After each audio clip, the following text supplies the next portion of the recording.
Welcome to the Select Board meeting of Tuesday, September 12th, 2023. Anthony?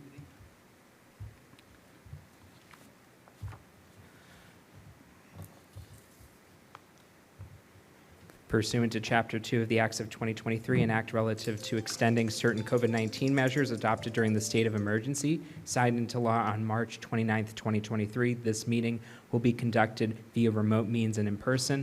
Members of the public who wish to watch the meeting may do so in the following manner. Tune in to PAC TV government access channels, Comcast Channel 15, and Verizon Channel 47, and watch the meeting as it is aired live, or watch the meeting on PAC TV's website, pactv.org.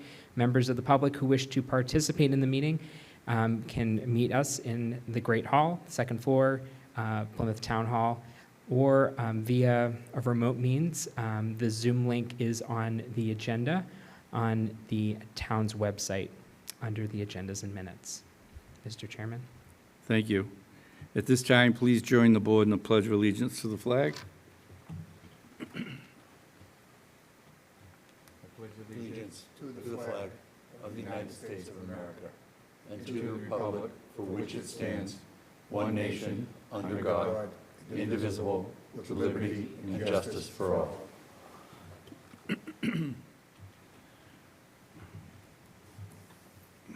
The first order of business, approximately 5:08 p.m., will be an executive session.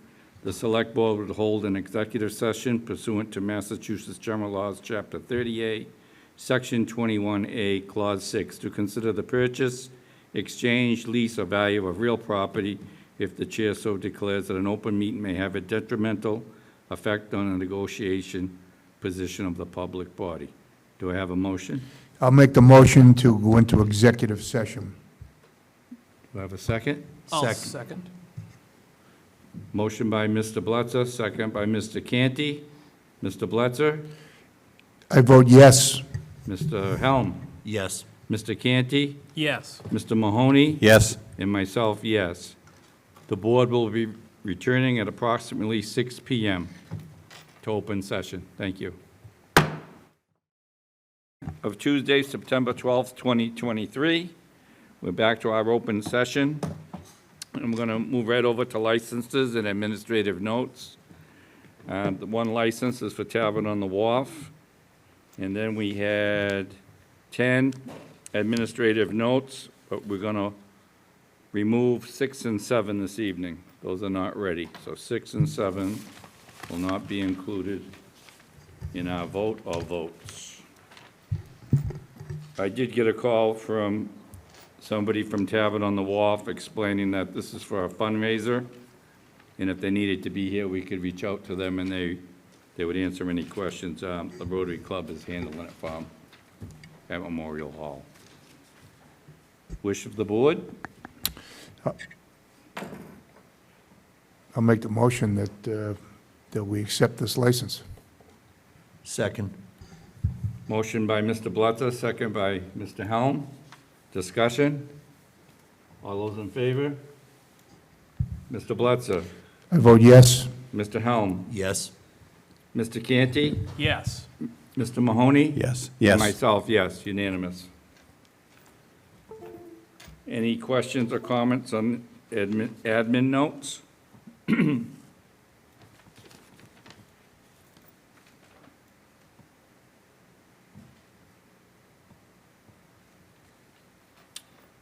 Wish of the board? I'll make a motion that we approve administrative notes 1 through 10, excluding 6 and 7 as a group. Second. Motion by Mr. Canty, second by Mr. Helm. Discussion? Mr. Blitzer? I vote yes. Mr. Helm? Yes. Mr. Canty? Yes. Mr. Mahoney? Yes. And myself, yes. We're going to have the presentation from the Town of Plymouth delegation, recent visit to Shishigahama. You're going to say some things? I don't have anything planned, but I can speak if I need to. Oh, you are. It says me. So good evening. Go ahead, President. Is it on? Green. Just push the button. There we go. Okay, There we go. perfect. Thank you. I can do music, but I can't do buttons. Hi, my name is Andy Loretz. I am the chair of the Distinguished Visitors Committee. We recently sent a student delegation of 10 students, as well as 2 school committee members, 2 teacher chaperones, and a select board member, and Mr. Derek Brindisi, the town manager, over to our sister town of Shichigahama, Japan.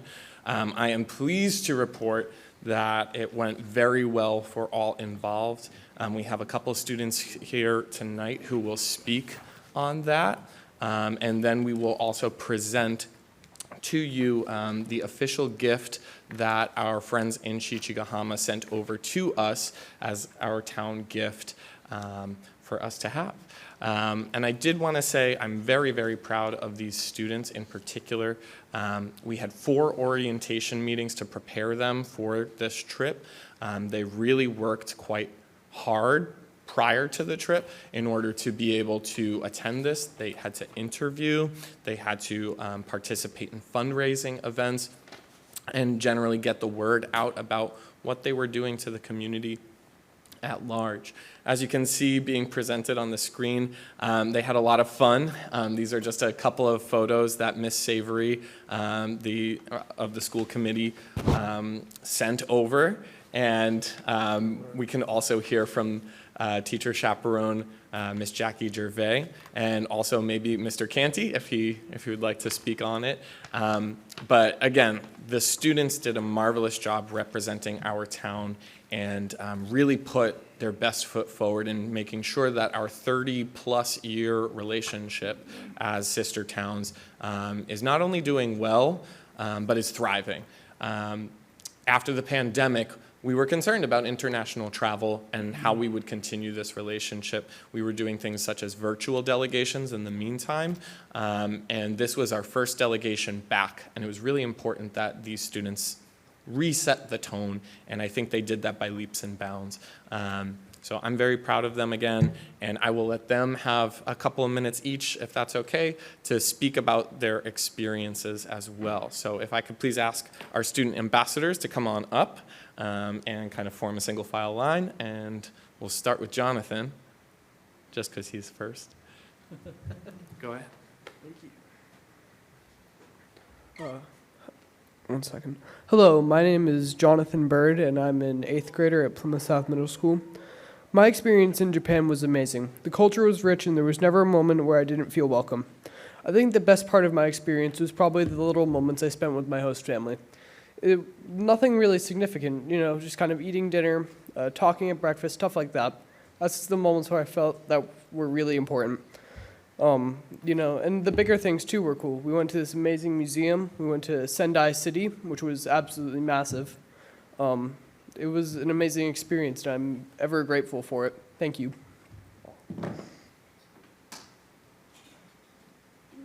Hi, my name's Henry Farag. I was lucky enough to be selected for this trip and the program. I'm so very grateful that I got to go to a new culture, a new country, and just see how different it was over there.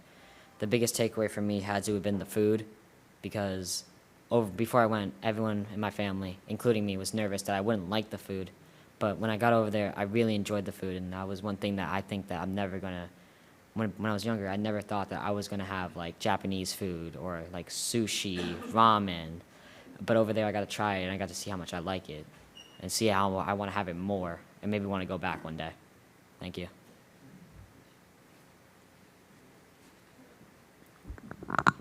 Hi, my name is Sophia Kovac, and I went to Japan too. And I feel like my biggest takeaway for myself was embracing the culture, and I learned a lot of new things and new life habits. Like, I got up a lot earlier there, and it kind of stuck with me for the school year. And I made a lot of connections that I never would have made without going. Like, my host family, they will always have a place in my heart, and it was really nice to meet new people that I never would have met otherwise. Hi, my name is Lily DeMarco, and I had a lot of fun in Japan, and like being able to meet everyone and being able to like embrace a different culture was really awesome.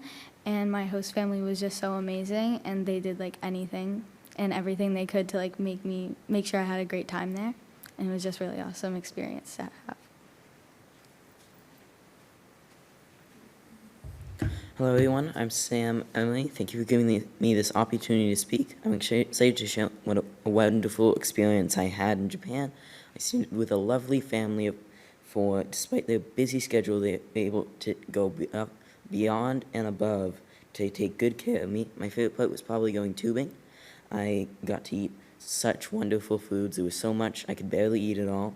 I also became good friends with the Sato family, which is Henry Farag's. Thanks. Thank you so much for giving me this opportunity to speak. Thank you.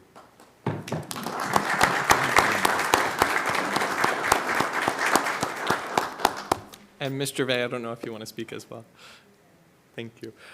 Before she does that, as you can hear, the students, this was a life-changing experience for most of them, and this is something that we as a town have this opportunity, and not many other towns do this. I never had something like this growing up, and I can only imagine the windows and doors that would have been open for me and my perspective changes that would have happened at an earlier age. So the fact that 10 students, 5 of which were able to come tonight, 10 students were impacted this. I hope those impacts ripple across through the rest of our town, throughout the rest of our history. So, Ms. Gervais.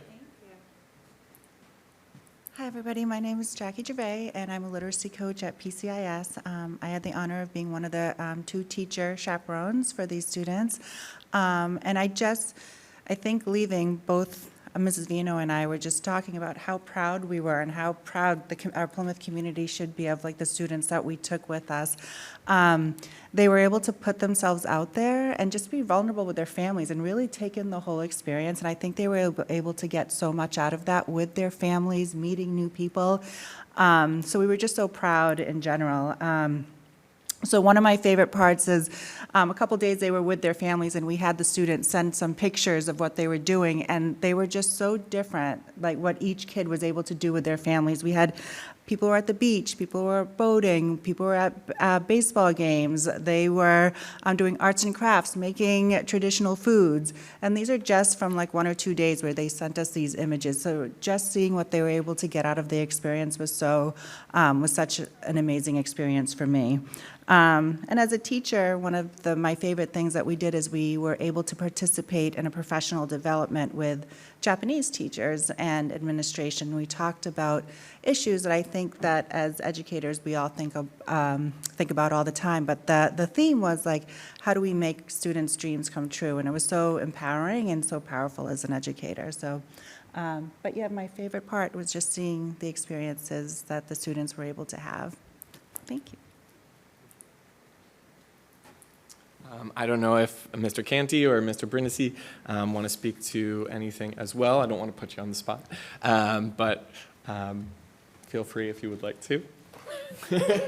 Thanks, Andy. Yeah, no problem. So I had the opportunity to go, and had a little different experience than the student delegation. We did have some overlapping events, but the adults that went, myself, Mr. Brindisi, and 2 members of the school committee, were in what was called the VIP delegation, and the moniker could not have been more accurate to the way that they treated us. We would get up in the morning, we'd eat breakfast at the hotel, and then for the rest of the day, we would be shepherded from one event to the next with translators, learning about the community that we were of Shishikahama, the surrounding communities, the culture, the recent history, as well as their extended history.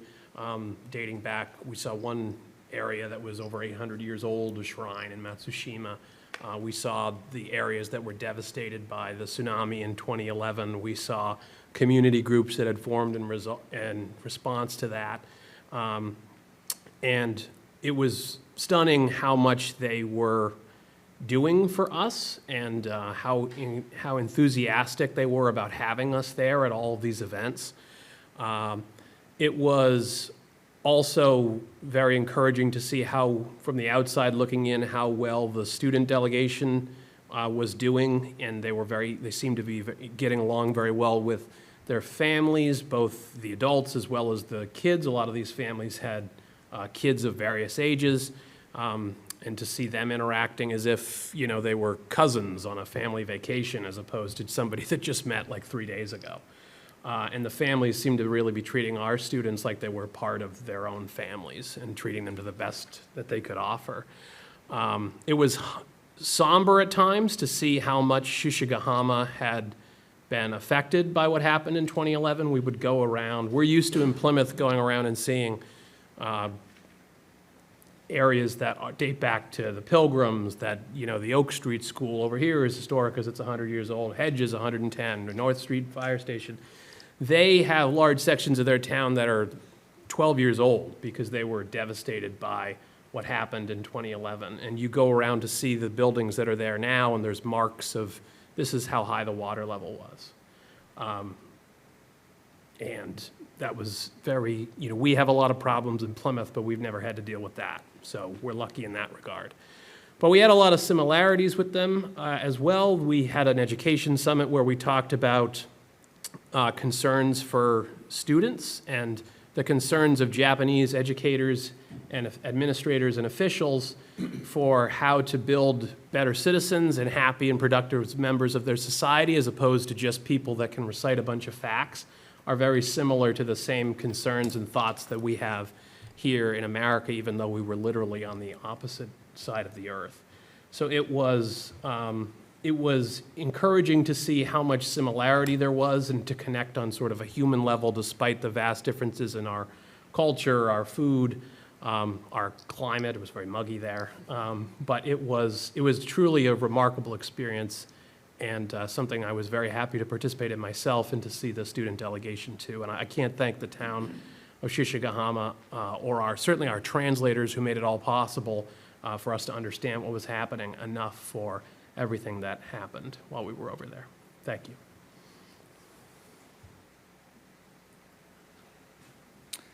Good evening. And so, you know, we've talked a little bit about our experience in Shishigahama when Mr. Canty and I first returned.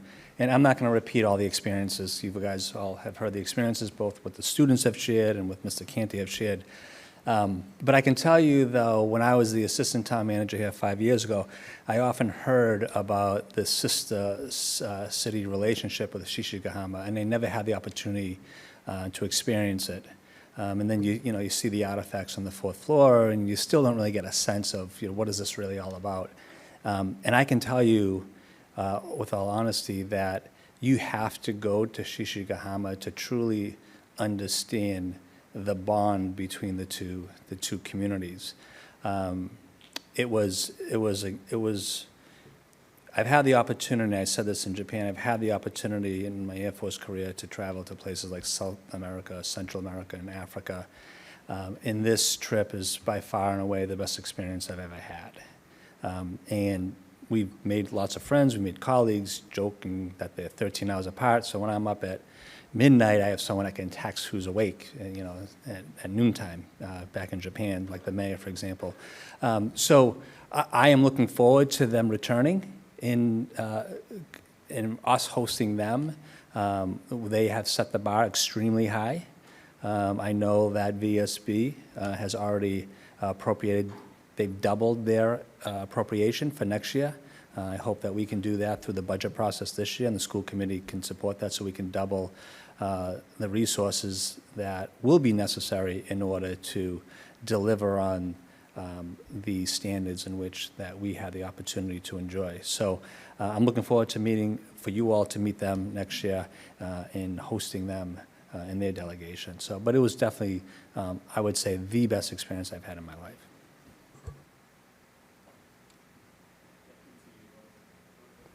Thank you to you both for your comments on that, and thank you both for going.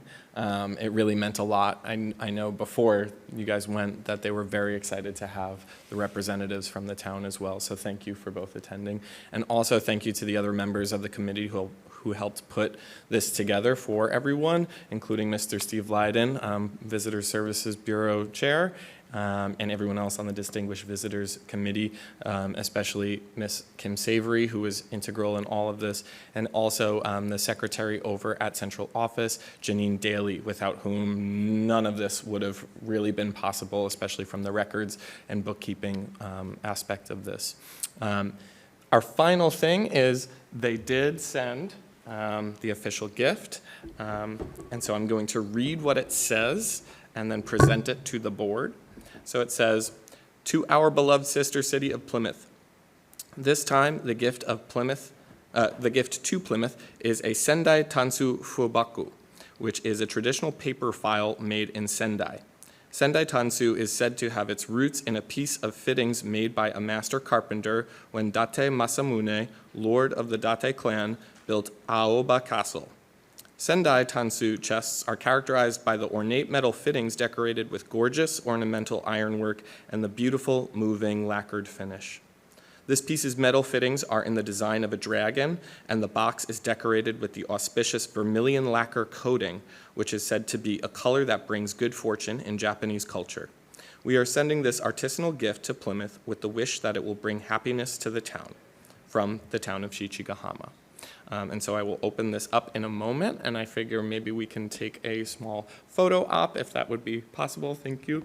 And again, thank you to those maybe who might be listening in Shichigahama for sending this over. It means a lot to our town, as does this continued 30-plus year relationship with them. So without further ado, I will open this up, and if we could get the students to go up in the front by the select board, and we will take a photo momentarily.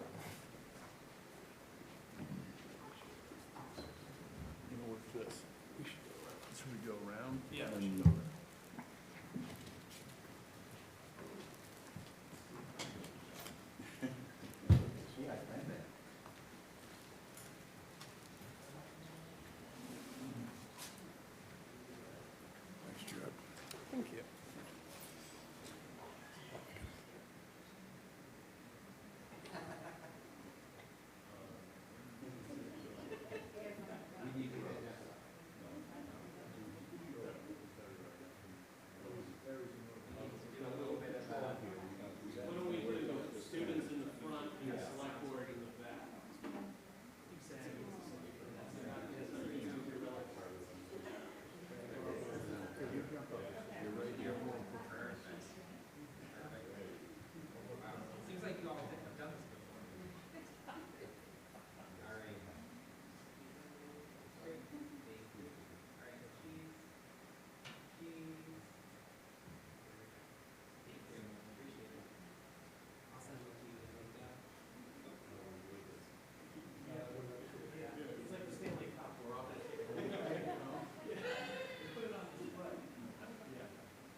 Open it up, Barry. Take a look. Very cool. Yeah, it's beautiful. Yeah, it's all wood. Mr. Chairman, So that's it. can I say a few words? Yeah, go ahead. Is that okay? Just wanted to show it. That's to you. beautiful. Mr. Chairman, can I say a few words? Absolutely. I'd like to thank these young folks out here for representing the town of Plymouth.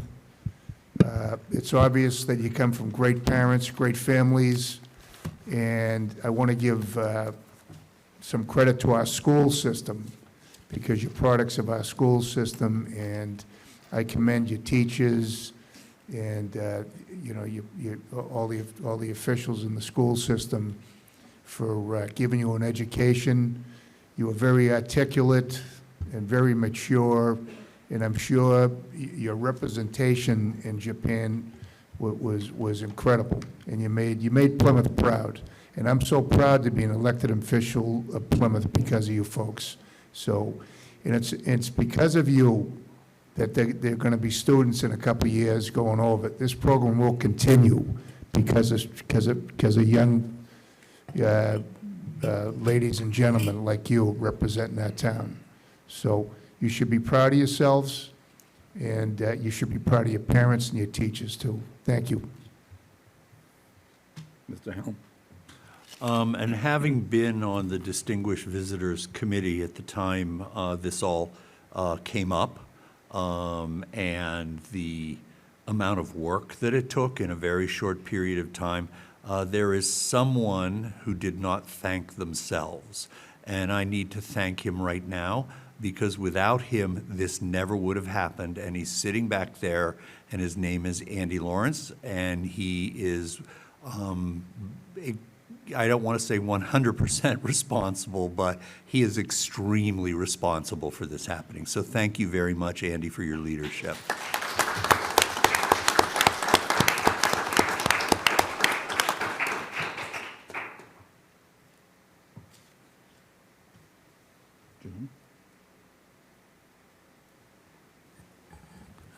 Sorry. All right. So I've made the trip. Derek is absolutely right. They set the bar pretty high over there. I was very impressed with the students that got up to the microphone, because I wouldn't have had the composure at your age for public speaking. For me, it was an acquired taste. Having said that, when I went over in 15, I am jealous of Derek and Kevin, because they got to the local baseball team. They saw a game. They were on the road when I was there. That was my one big regret, but I look forward for their delegation returning here, because you're right, we got to take our game up a notch, which we've done over the last few visits, but I'm just glad that post-pandemic they're coming back, and I'm looking forward to that. I'm going to say, excuse me, good job to all. I wanted to actually make the trip, but I couldn't. But I have been over there several times, and I have some friends there, a lot of friends there, actually. And it's a pleasure going over there, and you do get treated just the way you're speaking of, which is why when they come over here, I always go out and beyond. And a memorable year, and I can't remember the anniversary, but it was an anniversary year that our relationship was going on, and I went over there and I took the town manager, the assistant to the town manager, the chief of police, the fire chief. It would have been awful if something ever happened to the plane, because poor Plymouth, we were all on it. But it's something I'll never forget, and the friends I made there. And if you went to Cook Samora, if I'm saying it properly, I hope you watered my tree outside there. And I know Derek did. So I will say thank you for representing us, and like all the others here, we'll do our best to give them the best visit when they come over here. So thank you. Moving right along, the eligibility requirements for the elderly, disabled, and tax assistant donations.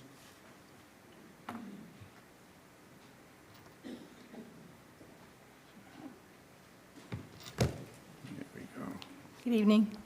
I have copies for all of you of the eligibility and the application that are both online, and they're going to be at the treasurer's office too. Just identify yourself for the record for the viewers, please. My name is Grace Keenan, and I'm the chairperson of the committee. Okay. We've been Thank you. really blessed with the donations we received from the very generous citizens and also the businesses of the town. We've received $17,007.48 to date. So now we're just waiting for our applications to come in, and then we'll allocate our proceeds.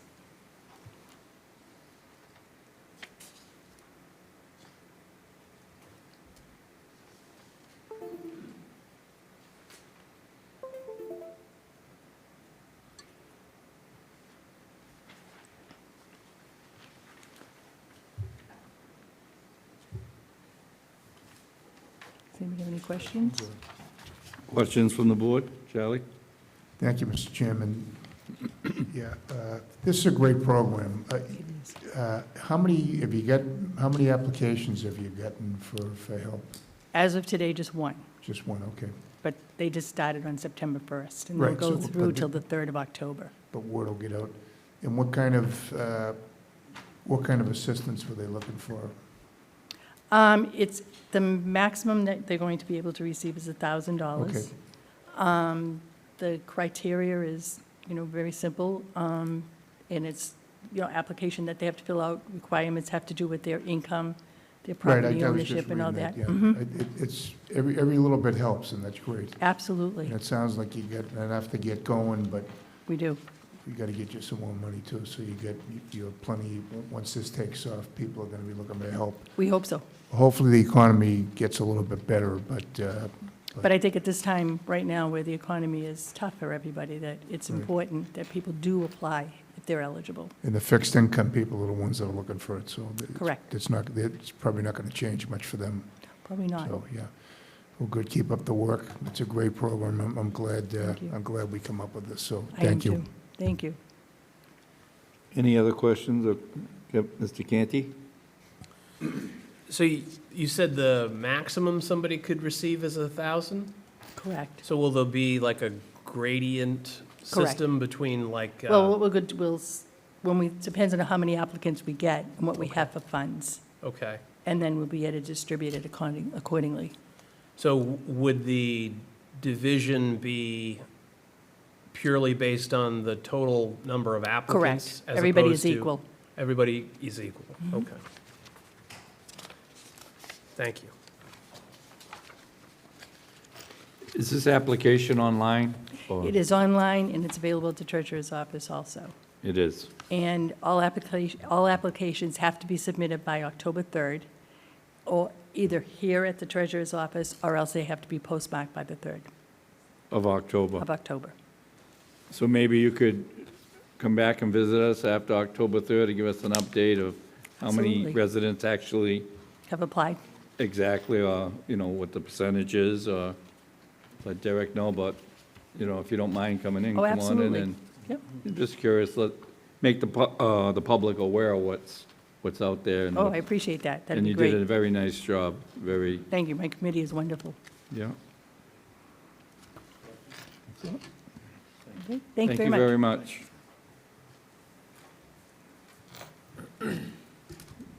Fall Town Meeting warrant articles review, 2A. Mr. Chairman, before I turn it over to Lynn, I just wanted to introduce Mr. William Coyle, who's here this evening. He is our newest DPW director. You all have received his information via email in the past. I'll turn it over to Bill to give a little bit of background of what he's done over the course of his career. Bill? Good evening, thank you. Good evening, Mr. Chairman, members of the board. I'm very excited to be here. A little bit about myself. I'm from the Central Mass area.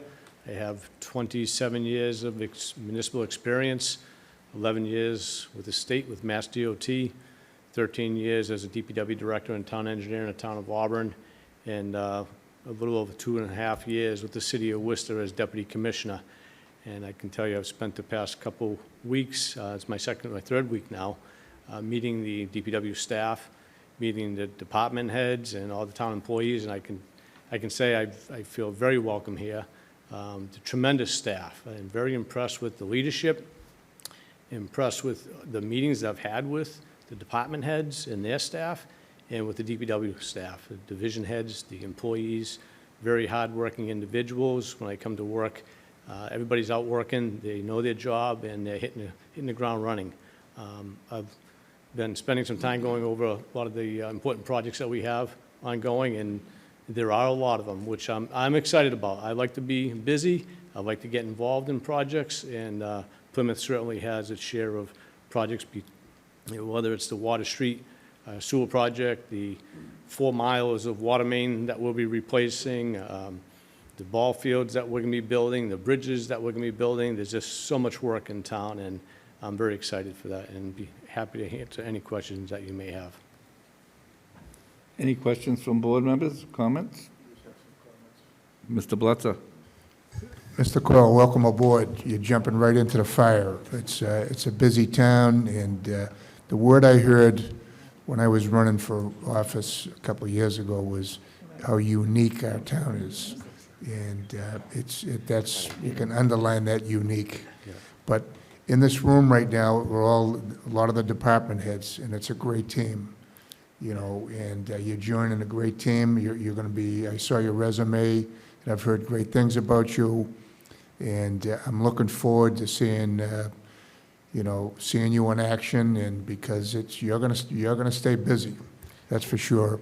And like I said, there's folks out here, a lot of the departments, they're great people to work with. Thank So, you, and I can see that, a lot of experienced staff members, and they've all been very welcoming to me, and if I've had any comments or questions, they're right there to answer them for me. But Well, you thank bring expertise from the outside coming in, and hopefully you can work with everybody and bring your expertise and just make us even better than we are right now, so. I look forward to it. I think there's a great team in place, and I'm just hoping to add to that team. Yeah. Well, I'm excited for you. Thank you. Thank you. Thank you. Mr. Mahoney? Bill, congratulations. Welcome to Plymouth. Thank you, sir. I think my experience has been that, I think 10 or 15 years ago, people would have prioritized like public safety or public education above the DPW, but I think that doesn't happen necessarily as much anymore. I think we value how much infrastructure adds to the quality of our life, and this community has been proactively investing in infrastructure over the last decade or so, and that's your department. And I think that the community is showing through investing tens, if not hundreds of millions of dollars proactively, that we value that, and that's going to be your department, and looking forward to you continuing those investments so that we can address some of the issues that we have going on in the community.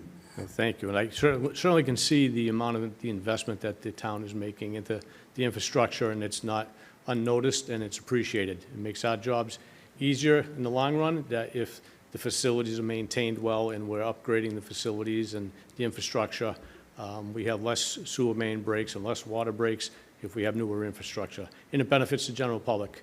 If our infrastructure is working well, it's less disruption to everybody's lives. Any other comments from the board? As I said to you, welcome to Plymouth. Thank you. And if it's busy you wanted, you landed in the right spot. Thank you. I look forward to working with all of you. That I can assure you. All right. Thank you. And I all. do have to say, Okay. when I walked in, I think I said, "Hi, John," because you resemble, I don't know, Dana, John Rogers. When I walked in the room, I said, "Wow, he must be applying for a committee." So you have a look-alike. So if I make a mistake, I can blame him. You blame him, right? Thank you. Thank you. Article 2A.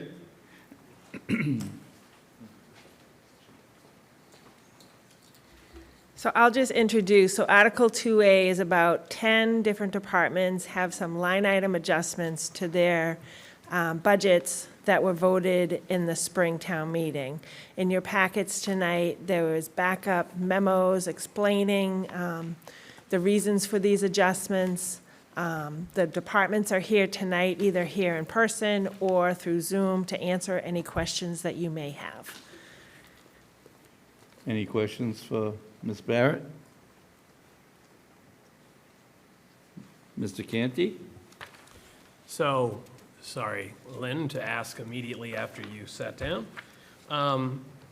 So, just broadly, not about any specific, but broadly, last budget cycle was sort of a belt-tightening experience that involved both work on the town side and the school side to meet our sort of financial goals. So obviously, we're making some adjustments, midstream here. So are these adjustments things that we need done, and how, and I assume, and I've read the backup materials, so I agree with them, but how is the town's overall financial health currently, and are we keeping consistent with that initiative that we took part in the spring by making these adjustments now? Yep, so these adjustments are made through additional state aid that was received and adjustments to our local receipts. We've basically kept the same property tax revenue amount that we need to fund this budget, so the adjustments are being made through those other resources. And all of these adjustments, each department, they were either corrections to the original budget, modifications to move some things around because of change of service, for example, the dispatch center being outsourced. So A lot of those adjustments were for that. Some of them are to address some of the selectmen goals that have been set. So those are the kinds of things and areas that are being adjusted. One of them primarily also was to a significant increase to the snow and ice budget to get it to a level that we actually spend every year. We had been creeping up to that amount, but by very slow pace, but we have an opportunity to do that this year because we didn't have a deficit that we had budgeted for. So we're moving that amount into snow and ice. So it's just some of those are some of the examples. Thank you. Any other questions or comments? 2B? So 2B is really this a similar adjustment to the budget, and primarily for the sewer and the water enterprise budget. As you know, because of the costs of doing business for those areas with regards to chemicals and service contracts, those things have increased. So they provided documentation. They are here tonight to answer any specific questions. I saw that on the chemicals for both, Yeah, it's huge. both departments. Yeah. It's crazy, yeah. Any questions from board members?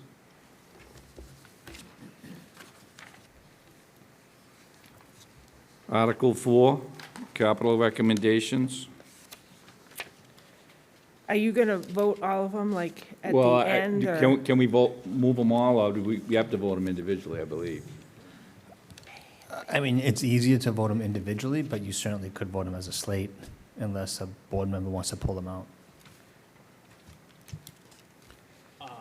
I'll make a motion that we approve Article 2A. Motion by Mr. Canty for 2A, seconded by Mr. Bletzer. Discussion? Mr. Bletzer? I vote yes. Mr. Helm? Yes. Mr. Canty? Yes. Mr. Mahoney? Yes. And myself, yes, that's unanimous. 2B? I'll make a motion that we approve the inclusion of Article 2B in the fall town meeting warrant. Second. Motion by Mr. Canty for 2B, second by Mr. Mahoney. Discussion? Mr. Bletzer? I vote yes. Mr. Helm? Yes. Mr. Canty? Yes. Mr. Mahoney? Yes. And myself, yes, unanimous. Article 4. So Article 4 is the capital recommendation at this time. Normally, we like to do most of the capital at the annual town meeting. In the fall is really for items that are sort of an emergency in nature, some kind of timing with a purchase would be better at this time versus waiting until the spring. Or an item has an available fund, a grant associated with it, and we need to, provide our match, and there's some timing requirements with that. So we met individually with all the different departments that had submitted items. We sort of, we pushed some stuff out that said that we could wait until the spring for those items. So this is really the list that we presented to the Capital Improvements Committee last week. They ranked them. That information is in your packet. In addition to that, each of the departments' request and their backup materials are in your packet. And again, they're here this evening if you have any questions. Any questions for Ms. Barrett? Seeing none, bring it back to the board. Article 4. I make a motion that we approve the inclusion of Article 4 in the fall town meeting warrant. I'll second that. Motion by Mr. Canty, second by Mr. Bletzer. Discussion? Seeing none, Mr. Bletzer. I vote yes. Mr. Helm. Yes. Mr. Canty. Yes. Mr. Mahoney. Yes. And myself, yes, unanimous. Article 17, we're going to hold off till next week, right, Derek? That's correct. Okay. Article 16. Okay, I'll start this. So just to go back a few months, during the conversations of one of our reorganizations, as you all recall, you agreed to transfer the harbor master's office over to the police department. And during those discussions, we had a lengthy discussion about the harbor master's team, so the harbor master and the 3 assistant harbor masters being moved over to Group 4 pension system. And the chief has been working very closely with the attorney from the retirement board to draft legislation for a home rule petition that'll go in front of the town meeting members on October 21st. So that's complete, and that's what we had to present tonight. Chief? Evening, gentlemen. Dana Flynn, Chief of Police. As the town manager stated, this was part of agreement or discussions we had earlier this year for the reorganization, placing the harbor masters under my department. And the whole premise for them coming under my department was a change in, or a law passed 2 years ago, police reform. Under police reform, anybody who enforces any type of law or carries a firearm on duty or is engaged in has any statutory powers of arrest have to be post-certified. And under the post-certification, you need to have a full-time police academy. Previously, the gentleman we're talking about tonight only required a part-time police academy, did not have full police powers throughout the community, and did not enjoy all the benefits of police officers in the state. Since the change, they've all met the qualifications of post. They met all the training requirements to receive their certifications, and for all intents and purposes, they are full-time police officers. Since they came under me, I made them special police officers, which gives them a little more control and authority throughout the community. And I think this move here is much in line with their new responsibilities in training requirements. Any questions or comments from the board? I'd like to make a comment, Mr. Chairman. Mr. Bledsoe? I've been working for the trial court. I'm currently an assistant chief for 27 years, and for 27 years, my unions told me, we're going to get you Group 4, and we're still not Group 4. And this added benefit to the harbor master, this is a huge benefit, going from Group 1 to Group 4. It is. It's a huge benefit, and it's something that for 27 years, I wish I had it, because the benefits it's just incredible. So I'm glad you're doing this, because because they deserve it. As police officers, they deserve this Group 4 grouping. So anyway, great. So this is a great thing. Thank you. Mr. Canty, then Mr. Mahoney. Chief, this is related to the subject matter, but a little different than what you're exactly presented on. So it came up 2 weeks ago, rather, in a discussion we were having during our goal-setting workshop about, obviously, this transition happened at the end of last year, took effect at the beginning of this fiscal year. I'm glad you touched on a lot of the transitions, that they're post-certified, they're up to snuff on that stuff.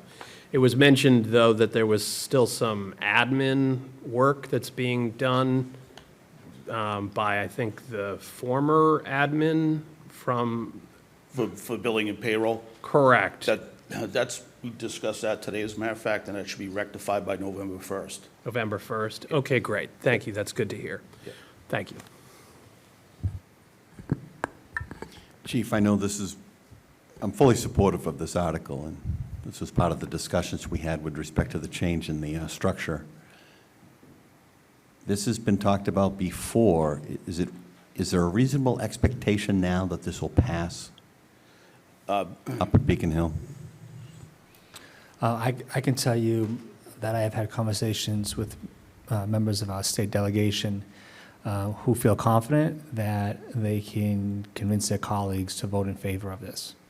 And there is always the chance that some legislators may think that this sets a precedent with other harbor masters on the coast, and so may vote against it. But I can tell you that, at least what I have been told, they feel confident that this will pass at the State House. Okay, thank you. And if I may add, Mr. Bledsoe always says we're unique. It's no different with our Harbor Masters Department. If you do a survey up and down the coast, from Gloucester all the way down to New Bedford, Westport area, every town runs their Harbor Masters Department different. Our Harbor Masters office have always been armed. They've always had certain police powers. They've always gotten themselves, a lot of times they did the training on their own accord without being required. So we are unique in that fashion, and I think we have the support of the Plymouth Retirement Board. I've spoken to Mr. Sacco, their representative, attorney, and he believes we have a good case.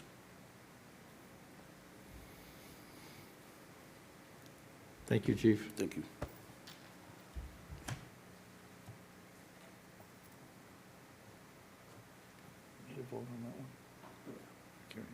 Pleasure of the board. Make a motion that we approve the inclusion of Article 16, the fall town meeting warrant. I'll second. Motion by Mr. Canty, second by Mr. Mahoney. Discussion? Mr. Bledsoe? I vote yes. Mr. Helm? Yes. Mr. Canty? Yes. Mr. Mahoney? Yes. Myself, yes, unanimous. Thank you. Anyone wishing to speak under public comment? Anyone online? Mr. Chairman, if anybody is available online, you may click the raise hand icon at the bottom of the screen. It appears that there is no one.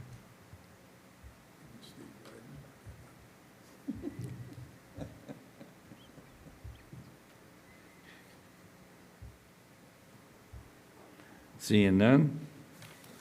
Move on to the town manager's report. Mr. Brindisi? Sure. So just a couple quick updates. Some of them I stated them last week, but you should see starting next week active demolition taking place at Stevens Field. So the two structures that are at Stevens Field, the DPW has met with Mr. Gould, who's the project lead on that, on the Stevens Field renovation, and they've committed to starting the demolition next week.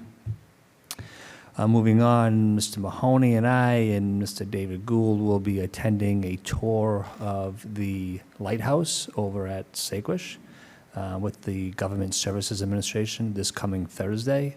As you may recall, CPC has expressed an interest back in June time period to pursue the acquisition of the lighthouse over at Saquosh. Right now, it's been put up as surplus property by the federal government, and CPC would like to at least go through the process. I think it's an 8-acre parcel of land. So we'll keep the board posted on that, and certainly CPC as well. Just as a reminder, the folks that are listening at home, this is the last weekend of the crossover.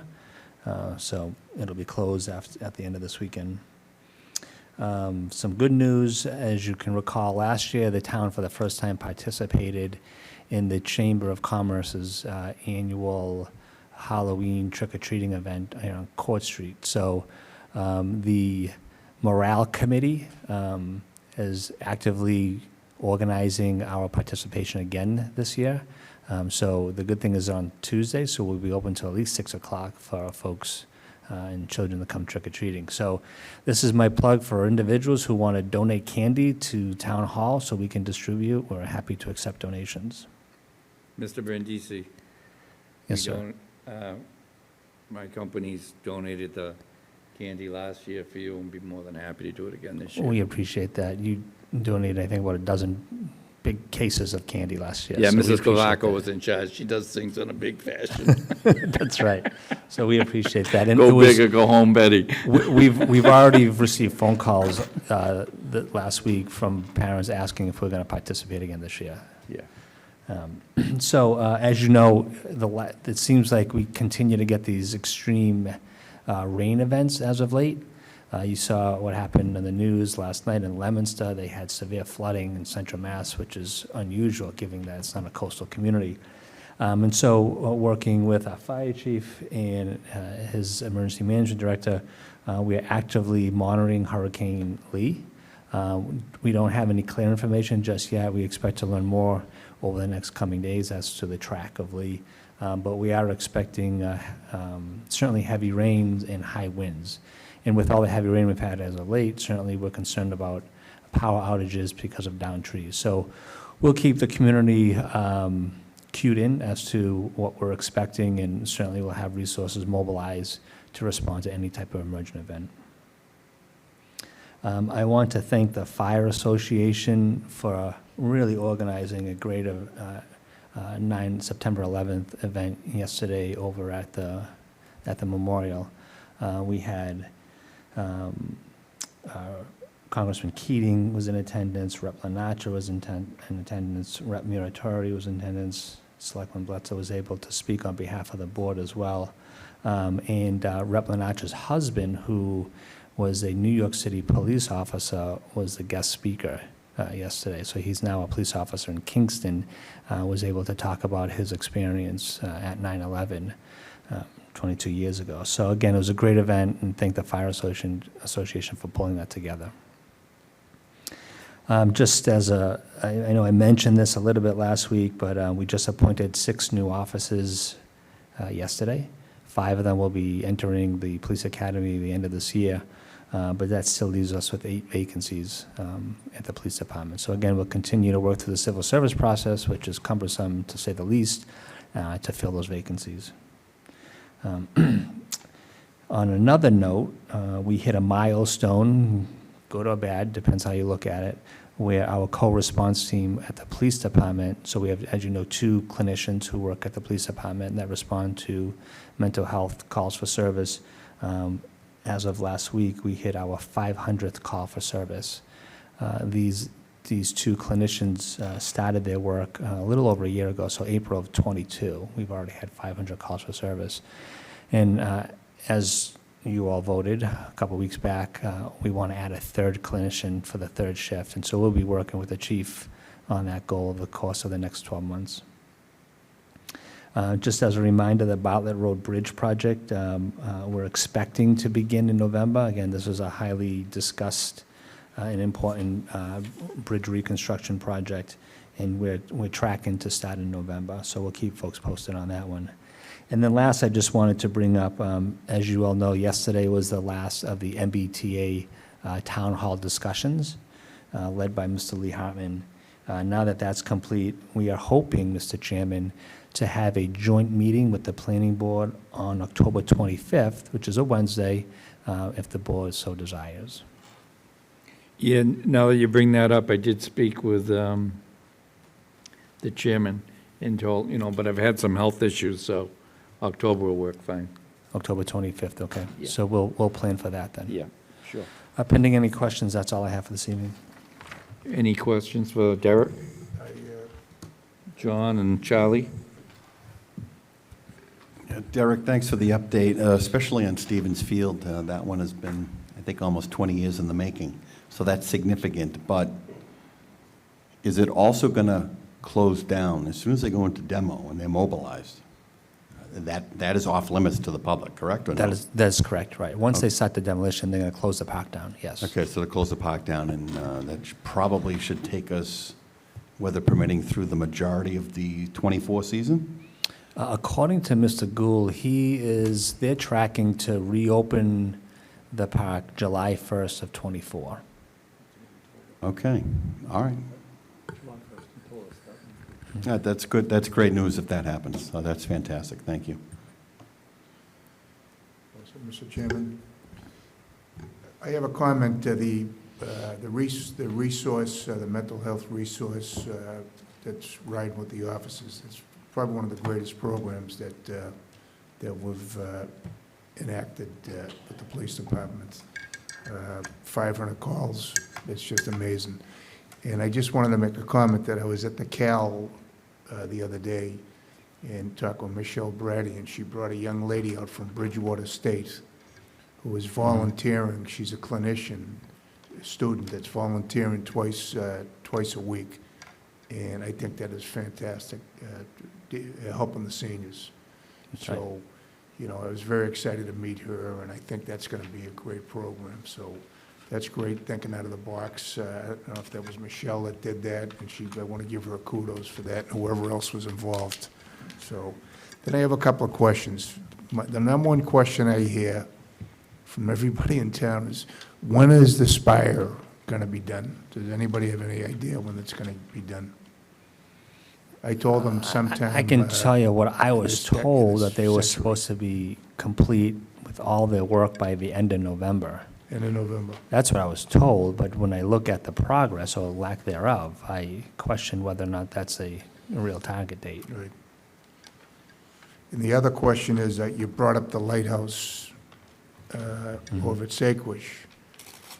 The problem I have with it, and is as a Plymouth resident, we own that land, but we can't go there because it's private. We're not able to access unless we're visiting a resident there. So I think we better be careful how we're going to do that using taxpayers' money that can't access that building. So if we do, if it's something that CPC and we feel is something we should do and town meeting does, we better change the access there. No, it's not Duxbury, it's Plymouth. Saquosh is Plymouth. So anyway, we'll have to change how that works. Yeah, we'll definitely have to look at that. That's Yeah, right. it's something to really consider, so. Yep, agreed. Yep. Thank you. Anything else for Derek? New business? I just want to touch on one thing. Years ago, and John's probably done it a couple times, EOC training. We used to have drills for the board members. I know it's when we had the plant, I get it, but when I look around at what's going on in the world, I'm very concerned every night, believe me. And living through a massive hurricane, firsthand, I know what happens and what you have to do. If the board feels fine, and I'm not saying we don't have competent people, we do, we have plans, but I also think that the board should be well aware of how it plays out, where the staging areas are, when MEMA's call, when you make press releases. So, I mean, as a selectman, I think everybody should be well-versed in that, just to be prepared. Which brings me to the next thing, because we have two chiefs here and a new DPW director. I really was going to bring this up anyway, but I would like to see us, and I know we have a plan, but I would like to sit with the chiefs and Derek, maybe, and the DPW director, and actually see something right here on paper, just a very simple, like you said, we'll get crews ready. Where will the crews be? How much equipment do we have? How many trucks do we have? Who's going to be called in? So then, I know it's going to take its form at the EOC, I get it. But when I sit where I sit, I see different things and what I'm comfortable with, and I would just be real, if the EOC director naturally should be there, something simple, but something that we all know, so something happens, I know where I'm going, and that's where I'll be if I'm in this chair. That's my job. And it's all our jobs. So those that are interested, I think, we should talk about it, or you should talk about it with the other board members and see. And I would just feel better knowing something on paper. I don't know what the protocol was where you were before. And I know we have the experienced people, but I like to see something a little, we have 10 trucks, we have 5 guys, we have 20 guys. This is be the first step, this is the second step. So we can come out and say, we're well planned for this. This is what we're going to be doing as a town. This is where you should be sheltering. And I know that's already in the main plan, but the more I see and the more I don't see is the reason I'm bringing this up, because I would like to. Just so I'm clear, Mr. Chairman, that request, is this in preparation of Hurricane Lee? No, or just I don't our expect you that in preparation? general. Yeah, Because we've been very lucky Yep. in this community, and I don't want to push it without having something that I'm really comfortable I with. definitely think we could have something, a training down at the EOC, especially for some of the new board members who haven't had a chance to go down there. There's been an investment made in the EOC, and if you haven't seen it, I think you'll be very impressed with the work that's been put in by Christian Horvath and the fire chief to make that a 21st century EOC. And then I think on top of that, we can go through a process and opening up the comprehensive emergency management plan and going through roles and responsibilities. I would encourage those folks who haven't taken an ICS course. That's a basic ICS 100. You can take it online, and that gives you some basic understanding of if we were to mobilize and have to open up the EOC, the basic structure, federal structure in which we all have to operate within. So that would be helpful as well. Okay, thank you. Anyone have anything under letters? Old business? Okay, just two. One, because the DPW director's here. I brought this up a couple times, and I'd like to bring it to your attention. When a water main goes on the street, the people, you know, the residents, they start calling me, and they have no water, and some of them, it's a health thing. They have to have water. They're compromised, and, you know, how do we reach out to them? I always, you know, if you can't go door to door, I understand that. But if not, why can't we do a reverse number? And I guess the only way to do that is if they voluntarily give you their information. So I guess my question is what you've done in other communities. You don't have to answer this today, but maybe some recommendations on how we can go about that, whether it's a mailing or the chief's got his hand up. Chief Lynn? So I spoke recently with Assistant Director Nikki DeFrancesco at the Sheriff's Department. We can use their reverse 911 for that, and they can narrow down their calls to a street, a neighborhood, 2 streets, or whatever. Awesome. What we need to do is we just need to come up with a list of authorized requesters, and it'll be done. Well, why don't we leave that between Derek and yourself to figure that out, but that's awesome, great. That's what the community's been looking for. And my last thing is, I don't know, it's my night tonight, I guess. Street lights. I talked to Patrick Farah this morning, or yesterday morning, and there was a lot of them out, and now he called back and says he agrees. There are quite a few out. They're on Wesley Route, they're out. When I say out, I'm not talking one. I have to watch where I'm going because I'm looking up more than where I'm going. And I'm getting told to watch where I'm going by someone else. So, that being said, I guess he reached out to Eversource, and the long and the short of the story was they don't have that department, and that used to be Jimmy Latosic, if anybody that knows, he's retired now, but basically, Plymouth's one of, I think, 3 towns that does not own their streetlights. That's right. I know it came up with previous administration. They didn't want to do it for whatever the reason was. And we could have got it, you know, a pretty good deal. So, you know, I guess the bottom line is this. It's like they're really not worried about it. So I think you need to put a little teeth to them, if I may. If it means a legal action, I know it's over $100-something thousand we pay them. If only half the streetlights are working, I don't think we should be paying $100-something thousand. Something to get their attention. And whether, you know, whatever you might think or discuss with them or go back and forth, maybe you and Patrick, bring it back to the board, because it's something that needs to be addressed. If they want us to take over the streetlights and you think it's a good idea, or the powers above do, then let's look at it. But I think it should be the deal that was made. You know, why does all that change? I mean, it's a no-win for Plymouth, is I guess what I'm saying. Right, and they did say in that correspondence that they don't have staff to monitor streetlights that are no longer working, and that they wrote in their email that their expectation is that residents will report out streetlights. So that's their business model, which really does make a lot of sense.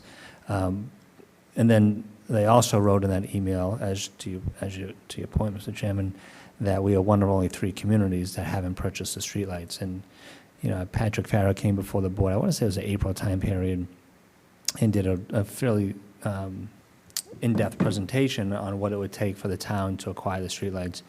And I believe it was about a $1.7 million acquisition. Very different than where we were 5 years ago when we could have purchased it for less than $100,000. But the return on the investment is about 7 years. So, you know, every day after year 7, we make money on the acquisition. So it's a policy decision at some point. I think that we should maybe, if it's up to the board, have as an agenda item prior to the budget process. And this would have to be a budget item for consideration. But is that something that we want to do? Because we know if we wait a year or 2 years, that 1.7 is going to be 1.9 or over 2 million. So at some point, we have to make that policy decision. But I'm happy to continue to work with Patrick and Eversource on trying to get them to pay closer attention to their streetlights. And I appreciate that, and I understand all that. So I guess my question really is, and I'll just let it be, you don't need to answer it right now, is to hold back the payments to Eversource and get their attention. I mean, I don't think there's a court in the Commonwealth that's going to go against the community, our community, paying a bill that we're not getting service for. And if you point blank are telling us you did away with the people to fix it, then do away with our bill or do away with a piece of it. So I think until they're pressed, I don't think they're going to do anything, as long as we just keep paying it. I think I'll leave that to you and the legal eagles, but I would Okay. try a bite at that apple. Sure. I know it would get my attention if I was at Eversource, but I don't know. So, Mr. Canty?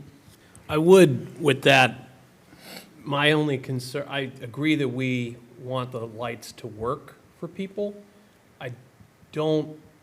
We also don't really have the staff to be monitoring the lights well, I don't think, because our staff is already doing a lot of work in-house already. So if we're going to be taking on a bunch of lights scattered throughout the town, that's going to have to be factored into personnel decisions.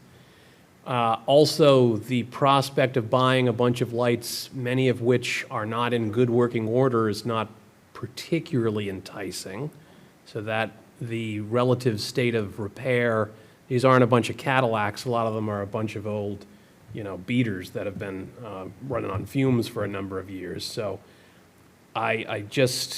we already have an existing town infrastructure problem that we're working on fixing, but we're not currently great at. And I would hate to just add more to that pie with the best of intentions without a plan to actually maintain them once we've acquired them. Eversource may not be doing it great, but at least they're doing it to an extent, as long as they're being notified. How are we going to step up to the plate and make it different for people and add value to the equation? That's just my concern. Thank you. And to that concern, I'll have my concern. If we had actually purchased them 5 years ago, we wouldn't be having the discussion right now, and we'd be putting out the new lights like they have right outside the building here when we leave. They are doing it in some communities, but they've done away with the person that does this. And I agree with you. I think when it was presented, it did have the maintenance and how many people, and, I think that was all presented. But if we can just look at it, I'm not saying, but I just have a big problem paying $100 and something thousand for something we're not getting. I mean, you don't do it with paper. You don't do it with anything else. When you go to the gas station, do you pay them $20 and leave when it's 40? I mean, that's where I'm coming from. But that's it for me. Anybody else have anything? Motion to adjourn? Mr. Canty, Mr. Bletzer?